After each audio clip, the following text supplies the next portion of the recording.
Shalom saudara yang terkasih, kita bertemu lagi di dalam pembahasan firman Tuhan kali ini dengan tema jangan mengandalkan manusia. Terambil dari Yeremia 17 ayat 5 sampai dengan 10, kita akan membahas bagaimana supaya kita menjadi orang yang sungguh-sungguh mengandalkan Tuhan saja di dalam kehidupan kita. Mari saudara yang dikasih Tuhan, sebelum kita mulai, saya ajak saudara untuk kita berdoa terlebih dahulu. Bapa dalam surga, terima kasih untuk hari ini kami boleh bisa mendengarkan firman Tuhan. Berkati Tuhan dari awal pertengahan sampai akhir, supaya kami diberikan pengertian tentang firman-Mu. Firman-Mu mengajarkan kepada kami supaya kami tidak mengandalkan manusia atau kekuatan diri sendiri, tapi kami mengandalkan Engkau. Beri kami hikmat-Mu, beri kami roh-Mu Tuhan, supaya kami bisa menjadi orang-orang yang mengerti kehendak Tuhan dan dikasihi oleh Engkau. Hanya di dalam nama Tuhan Yesus kami siap untuk diberkati. Kita semua yang siap diberkati katakan amin. Amin saudara. Mari saudara, kita akan membahas firman Tuhan yang hari ini menjadi tema kita, yaitu tentang bagaimana kita tidak boleh mengandalkan manusia atau mengandalkan kekuatan kita sendiri, tetapi kita mengandalkan kekuatan Tuhan atau mengandalkan Tuhan.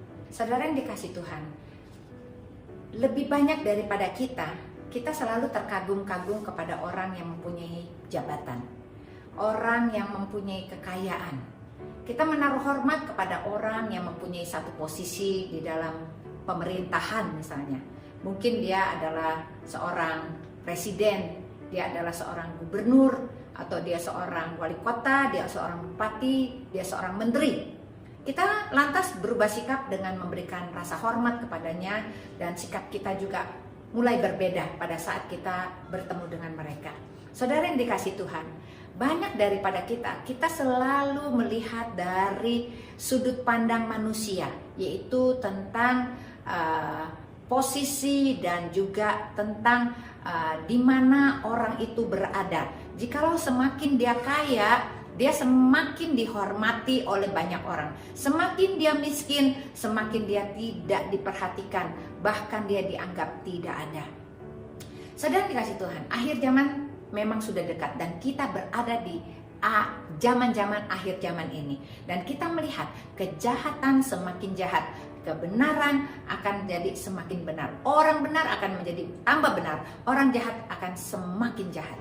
Tapi kita juga bisa melihat bahwa di dalam hidup kita ini, kita cenderung untuk mengandalkan pertolongan dari orang, bukan pertolongan dari Tuhan. Kenapa?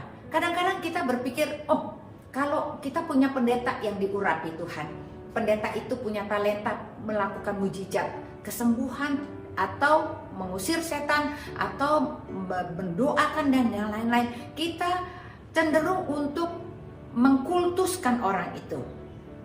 Lalu kita mulai menomorduakan Tuhan. Kita menomorsatukan dia. Kita bilang, aduh kalau anakku sakit, tolonglah engkau berdoa buat anakku. Kadang sepertinya kita tidak punya kuasa sama sekali untuk berdoa untuk anak kita, atau kita tidak punya kuasa sama sekali untuk berdoa untuk orang sakit, yaitu buat orang tua kita, atau buat saudara kita, atau siapapun yang dekat dengan kita. Saudara yang dikasih Tuhan, Tuhan berkata begini, terkutuklah orang yang mengandalkan manusia, karena Tuhan memberikan kuasa kepada orang yang percaya kepadanya. Di dalam dirimu dan di dalam diriku, Tuhan memberikan otoritas. Otoritas itu ada di mana? Otoritas itu ada di mulutmu. Pada saat engkau berkata bahwa kita percaya di dalam nama Tuhan Yesus, bahwa engkau akan disembuhkan, darah Yesus akan menyembuhkanmu dalam nama Yesus, hal itu bisa terjadi. Satu hal pengalaman yang saya alami, itu terjadi di 2010.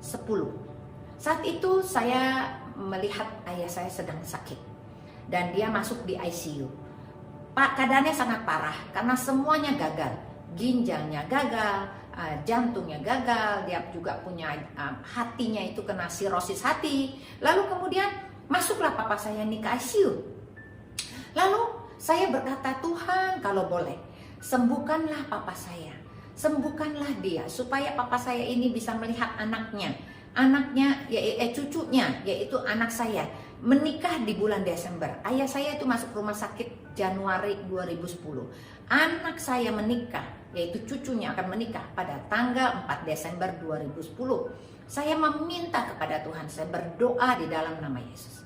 Tapi apa saudara yang dikasih Tuhan? Saya harus bertindak dengan iman. Saya harus melangkah, mengeksekusikan iman saya.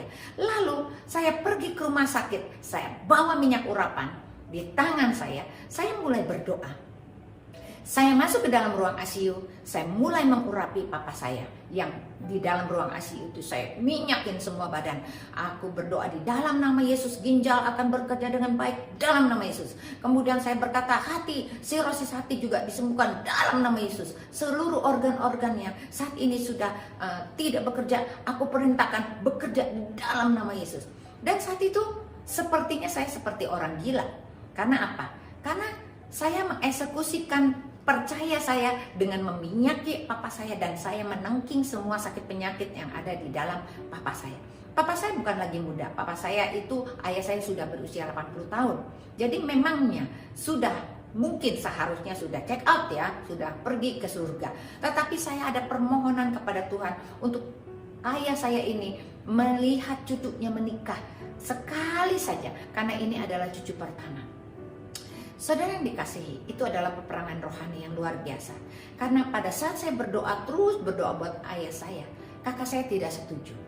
Pada saat itu ayah saya dimasukin di dalam selang, dia di dalam masih dalam bentuk pertolongan ventilator, karena harus mengisap seluruh, dikasih oksigen, dan paru-parunya itu juga ada cairan. Kakak saya berkata begini, udahlah, jangan berdoa seperti itu. Ayah kita ini udah gak ada dayanya, semua sudah rusak. Memang seharusnya dia sudah dipanggil Tuhan. Saudara yang dikasih Tuhan, saat itu saya merasa sangat-sangat sedih. Hati saya sangat sedih dan pilu. Saya tidak berkata apa-apa, tapi saya teruskan, saya berdoa dengan tim yang mendukung saya di luar. Saya masuk sendiri ke dalam ruang ICU itu. Saya tetap meminta kepada Tuhan. Lalu apa yang terjadi? Yang terjadi adalah mujizat. Papa saya tiba-tiba bisa bergerak lagi, kemudian bisa dicopot ventilatornya dan bisa masuk ke dalam ruangan biasa. Hal ini nggak mungkin, karena dokter sudah memvonis papa saya. Bahkan kita seluruh keluarga disuruh kumpul untuk meeting, untuk mempersiapkan pemakaman daripada ayah saya. Hati saya sangat-sangat sedih, sangat-sangat sedih. Tetapi ada satu hal yang saya lakukan tidak dengan kata-kata. Saya berkata dalam hati saya dengan iman, saya pegang kaki ayah saya itu. Saya terus berdoa dan berdoa tanpa suara, tapi air mata saya itu bercucuran. Saya berkata secara personal dan pribadi kepada Tuhan Yesus. Saya bilang begini, Tuhan, ayah saya ini sakit keras, tapi aku percaya Engkau adalah pencipta langit dan bumi. Engkau adalah yang memiliki jiwa manusia. Kalau boleh ya Tuhan, kalau boleh, tolong Tuhan, perpanjang umur daripada papa saya, supaya dia bisa melihat cucunya menikah. Tuhan Yesus, aku percaya di dalam nama Yesus. Air mata saya terus bercucuran dan mengalir, tapi Tuhan itu sangat baik. Pada saat saya percaya dan saya mengeksekusikan iman saya dengan meminyaki minyak urapan di badan papa saya itu, hal mujizat itu terjadi.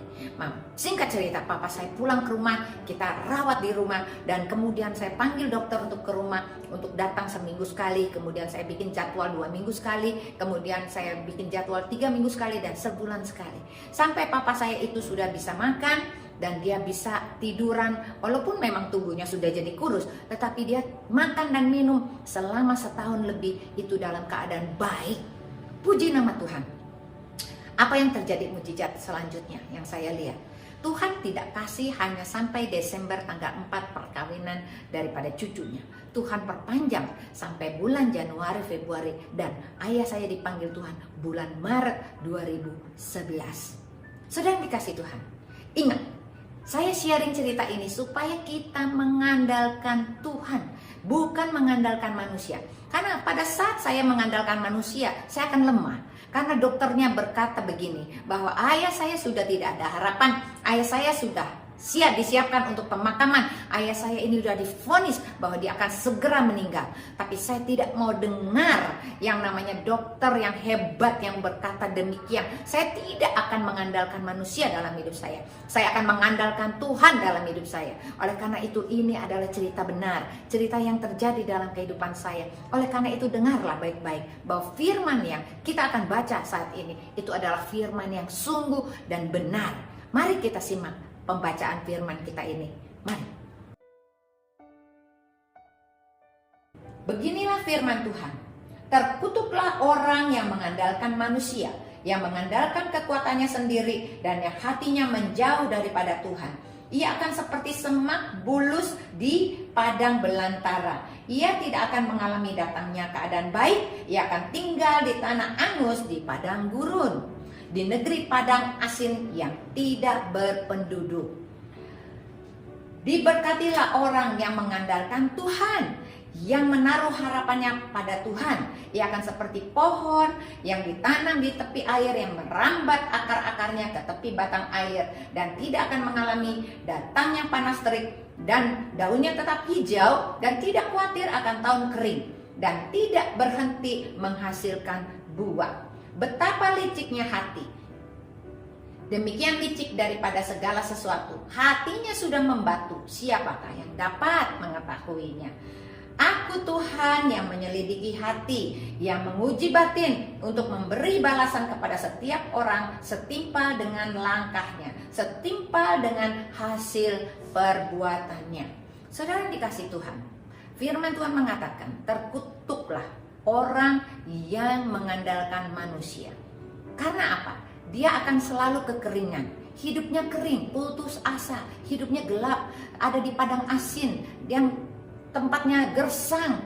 Tuhan tidak akan menyertai orang yang tidak mau percaya kepada Tuhan. Tuhan tidak akan bisa menyertai orang yang mengandalkan kekuatannya sendiri. Dia merasa dirinya pintar, yang merasa dirinya kuat, yang merasa dirinya hebat. Saudara yang dikasih Tuhan, sehebat-hebatnya orang, semua orang pasti akan binasa. Semua orang yang hidup pasti akan mati. Orang yang mati akan kembali menjadi debu. Sehebat-hebatnya orang, mereka harus punya batasan usia. Oleh karena itu, marilah kita bijaksana. Hidup kita sangat sebentar. Kalau usiamu engkau hitung berapa? Tuhan berkata bahwa rata-rata orang hidup adalah 70 tahun. Kalau engkau kurangin dengan usiamu, tinggal berapa tahun lagi engkau hidup. Kalau dia diberkati Tuhan, dia akan mencapai 80 seperti ayah saya. Atau diberkati Tuhan lebih lagi, dia akan mencapai 90 atau bahkan ada yang 100. Tetapi itu kita tidak akan pernah tahu, karena umur itu ada di tangan Tuhan. Usia kita di tangan Tuhan. Tidak peduli engkau baik, engkau jahat, Tuhan sudah sediakan waktu yang terbaik untuk kita semua, supaya kita itu berhati-hati, supaya itu kita bersiap-siap senantiasa, seakan-akan besok kita akan dipanggil Tuhan. Itu adalah orang yang bijaksana, orang yang tahu bahwa hidupnya hanya sementara. Dia akan prepare, dia akan bersiap-siap. Setiap hari dia akan berkata baik, setiap hari dia akan berpikir baik. Setiap hari dia akan menguduskan tangannya, dia akan menguduskan kakinya, dia akan melangkah di jalan-jalan yang benar. Ini adalah orang yang dikasihi oleh Tuhan.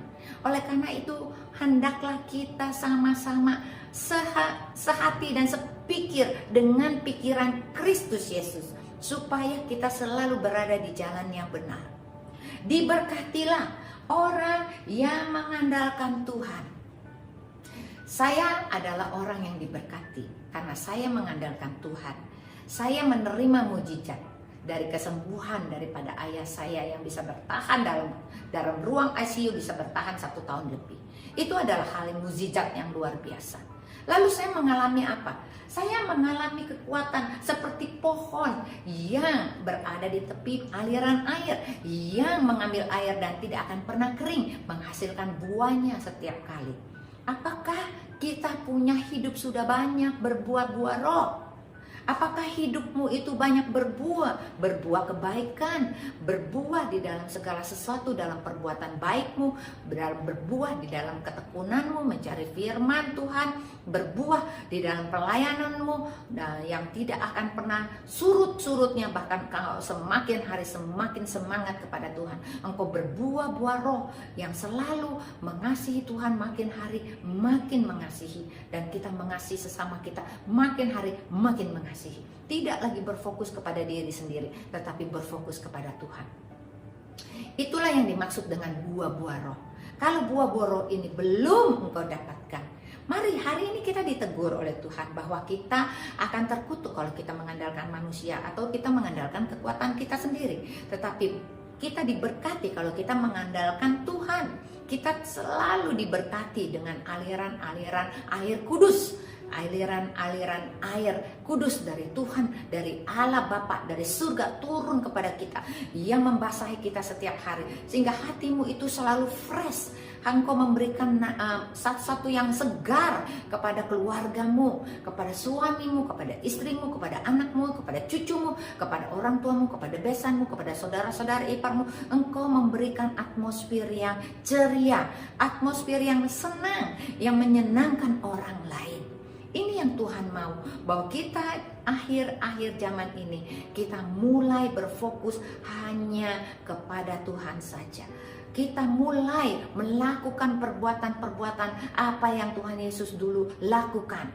Dia banyak melakukan mujizat, dia banyak berdoa buat orang-orang. Tetapi kita juga harus dibangun imannya supaya kita juga menjadi pelaksana-pelaksana yang baik. Jikalau engkau sudah terima firman di dalam hidupmu dan kau tahu bahwa Yesus ada di dalammu, jangan lagi engkau ragu-ragu. Engkau bisa berdoa buat orang sakit, dan orang sakit itu Tuhan akan berikan mujizat, disembuhkan. Engkau mulai mengeksekusikan imanmu. Engkau mulai banyak-banyak melakukannya. Engkau bernubuat, engkau perkatakan yang bagus untuk keluargamu, untuk suamimu, untuk anak-anakmu, untuk mertuamu, untuk orang tuamu, untuk siapapun. Atau engkau bernubuat yang baik untuk orang yang menyusahkan hidupmu, supaya orang itu berubah. Maka Tuhan yang adalah Roh Kudus itu akan membantumu di dalam segala sesuatu, supaya apa yang kau harapkan itu bisa terjadi. Tuhan itu baik, Tuhan itu setia, Tuhan itu kudus, dan dia adalah pelaksana yang luar biasa. Jikalau permohonan kita sesuai dengan rencana Tuhan, maka tidak akan ditunda, tidak akan dilama-lama. Tuhan akan berikan apa yang kita doakan, apa yang kita mau Tuhan kasih. Oleh karena itu, saudara yang dikasih Tuhan, kita adalah orang-orang yang beruntung. Kita dikatakan kita adalah warga negara kerajaan surga. Tidak banyak orang yang dikatakan kita adalah warga negara kerajaan surga. Hanya orang-orang yang hatinya dekat kepada Tuhan, yang hatinya selalu rindu kepada Tuhan. Dia adalah orang-orang yang akan memiliki tempat di dalam kerajaan surga. Mari kita berpikir, apakah sudah ada tempat kita di sana? Jangan sampai kita ketinggalan, karena waktu-waktu ini adalah waktu-waktu yang jahat. Kalau kita melakukan kejahatan, maka hari demi hari kita akan semakin jahat. Tetapi kalau kita melakukan kebaikan dan kebenaran, makin hari kita makin benar. Oleh karena ini adalah waktu yang sangat krusial, waktu yang menentukan kehidupanmu dan kehidupanku. Apakah kita semua akan masuk surga? Dimulai dari hari ini, dari kehidupanmu, dari tata caramu berbicara, caramu berpikir, caramu bertindak, itu semua akan Tuhan perhitungkan di dalam kehidupanmu. Saudara yang dikasih Tuhan, firman Tuhan mengatakan, Aku Tuhan yang menyelidiki hati, yang menguji batin untuk memberikan balasan kepada setiap orang setimpal dengan tingkah langkahnya, setimpal dengan hasil perbuatannya. Tuhan menyelidiki hatimu, Tuhan menguji batinmu. Tuhan akan memberikan balasan kepada orang yang langkahnya benar, dan Tuhan akan memberikan hasil yang reward yang setimpal dengan hasil perbuatannya. Saudaraku, dalam ayat yang ke-10 dikatakan demikian. Ini adalah rema kita. Tuhan menyelidiki hatimu dan hatiku. Dia menguji batinmu dan hatinku.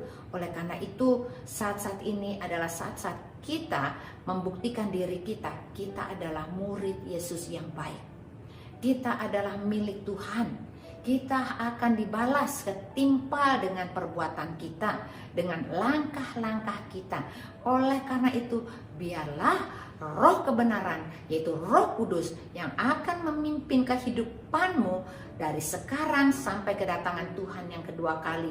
Kita hidup dalam kebenaran, kita hidup dalam pimpinan Tuhan, kita hidup dalam kemuliaan demi kemuliaan, kita hidup dalam kekudusan, sehingga kita layak disebut dengan anak-anak Allah yang maha tinggi. Oleh karena itu, saudara yang dikasih Tuhan, saudara adalah orang yang diberkati jikalau saudara mengandalkan Tuhan. Tapi saudara akan menjadi orang yang terkutuk jikalau engkau mengandalkan orang lain dan mengandalkan dirimu sendiri.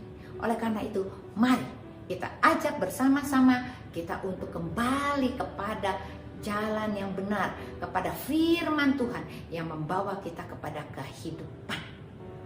Mari saudara, saya ajak saudara untuk berdoa terlebih dahulu. Bapa dalam surga, terima kasih untuk firman-Mu yang iya dan amin. Engkau mengajak kami supaya kami tidak mengandalkan manusia, tidak mengandalkan diri kami sendiri dan kekuatan kami sendiri, tidak mengandalkan seorang yang mempunyai jabatan, tetapi kami boleh mengandalkan Tuhan saja, sehingga kami bisa menjadi orang yang diberkati Tuhan. Kami mau Tuhan untuk hidup di dalam kesetiaan kepadamu. Kami mau berdoa kepadamu. Kami mau mengeksekusikan iman kami setiap hari, hanya untuk membuktikan kami sungguh-sungguh percaya kepadamu, sehingga kami bisa menerima mujizat demi mujizat dalam hidup kami setiap hari. Kami juga percaya Tuhan bahwa Engkau adalah Allah yang menguji hati kami dan menguji batin kami. Oleh karena itu, biarlah kami boleh lulus di dalam semua ujian ini, supaya kami mendapatkan reward yang terbaik, yaitu nama kami dicatat di dalam kitab kehidupan, dan kami akan mendapatkan mahkota kemuliaan, mahkota kebenaran, mahkota kekudusan. Terima kasih Tuhan untuk firman-Mu yang hidup yang kami sudah terima hari ini. Hanya di dalam nama Tuhan Yesus, meteraikan Tuhan semuanya menjadi benih yang hidup dan menjadi pohon yang besar yang akan berbuah-buah lebat dalam hidup kami. Hanya di dalam nama Tuhan Yesus, kami semua yang sudah diberkati, kita percaya, katakan amin. Amin saudara. Tuhan Yesus memberkati.